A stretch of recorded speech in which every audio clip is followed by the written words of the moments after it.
"Sire, there was once upon a time a fisherman so old and so poor that he could scarcely manage to support his wife and 3 children. He went every day to fish very early, and each day he made a rule not to throw his nets more than 4 times. He started out one morning by moonlight and came to the seashore.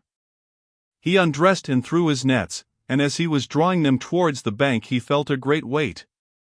He had caught a large fish, and he felt very pleased. But a moment afterwards, seeing that instead of a fish he only had in his nets the carcass of an ass, he was much disappointed. Vexed with having such a bad haul, when he had mended his nets, which the carcass of the ass had broken in several places, he threw them a second time. In drawing them in he again felt a great weight, so that he thought they were full of fish. But he only found a large basket full of rubbish. He was much annoyed. "O Fortune," he cried, "do not trifle thus with me, a poor fisherman, who can hardly support his family." So saying, he threw away the rubbish, and after having washed his nets clean of the dirt, he threw them for the 3rd time. But he only drew in stones, shells, and mud. He was almost in despair. Then he threw his nets for the 4th time. When he thought he had a fish he drew them in with a great deal of trouble. There was no fish however, but he found a yellow pot, which by its weight seemed full of something, and he noticed that it was fastened and sealed with lead, with the impression of a seal. He was delighted. "I will sell it to the founder," he said. "With the money I shall get for it I shall buy a measure of wheat." He examined the jar on all sides, he shook it to see if it would rattle. But he heard nothing, and so, judging from the impression of the seal and the lid, he thought there must be something precious inside. To find out, he took his knife, and with a little trouble he opened it. He turned it upside down, but nothing came out, which surprised him very much. He set it in front of him, and whilst he was looking at it attentively, such a thick smoke came out that he had to step back a pace or 2. This smoke rose up to the clouds, and stretching over the sea and the shore, formed a thick mist, which caused the fisherman much astonishment. When all the smoke was out of the jar it gathered itself together, and became a thick mass in which appeared a genius, twice as large as the largest giant.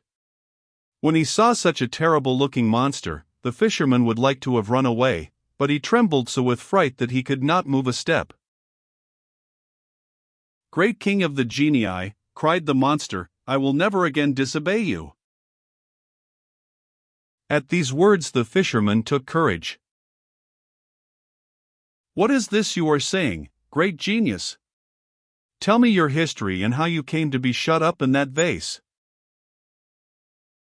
At this, the genius looked at the fisherman haughtily. "Speak to me more civilly," he said, "before I kill you." "Alas! Why should you kill me?" cried the fisherman. "I have just freed you, have you already forgotten that?" "No," answered the genius, "but that will not prevent me from killing you, and I am only going to grant you one favor, and that is to choose the manner of your death." "But what have I done to you?" asked the fisherman. "I cannot treat you in any other way," said the genius, "and if you would know why, listen to my story.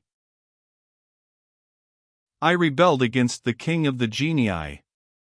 To punish me, he shut me up in this vase of copper, and he put on the leaden cover his seal, which is enchantment enough to prevent my coming out. Then he had the vase thrown into the sea. During the first period of my captivity I vowed that if anyone should free me before 100 years were past, I would make him rich even after his death.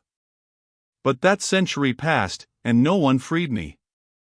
In the 2nd century I vowed that I would give all the treasures in the world to my deliverer, but he never came.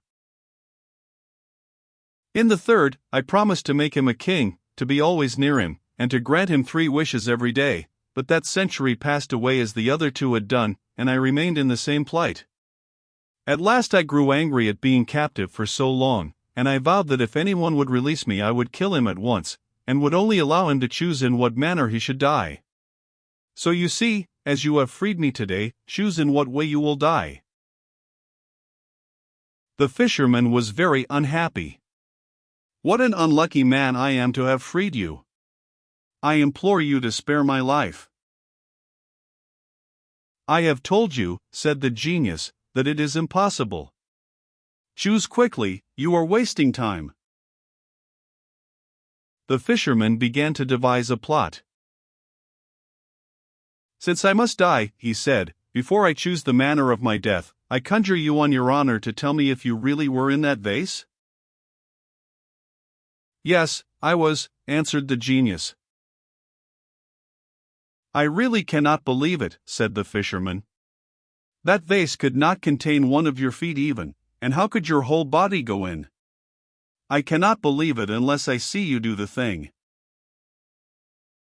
Then the genius began to change himself into smoke, which, as before, spread over the sea and the shore, and which, then collecting itself together, began to go back into the vase slowly and evenly till there was nothing left outside. Then a voice came from the vase which said to the fisherman, "Well, unbelieving fisherman, here I am in the vase, do you believe me now?" The fisherman, instead of answering, took the lid of lead and shut it down quickly on the vase.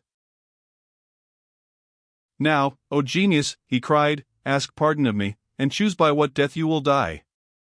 But no, it will be better if I throw you into the sea whence I drew you out, and I will build a house on the shore to warn fishermen who come to cast their nets here, against fishing up such a wicked genius as you are, who vows to kill the man who frees you." At these words the genius did all he could to get out, but he could not, because of the enchantment of the lid. Then he tried to get out by cunning. "If you will take off the cover," he said, "I will repay you." "No," answered the fisherman, "if I trust myself to you I am afraid you will treat me as a certain Greek king treated the physician Douban. Listen, and I will tell you.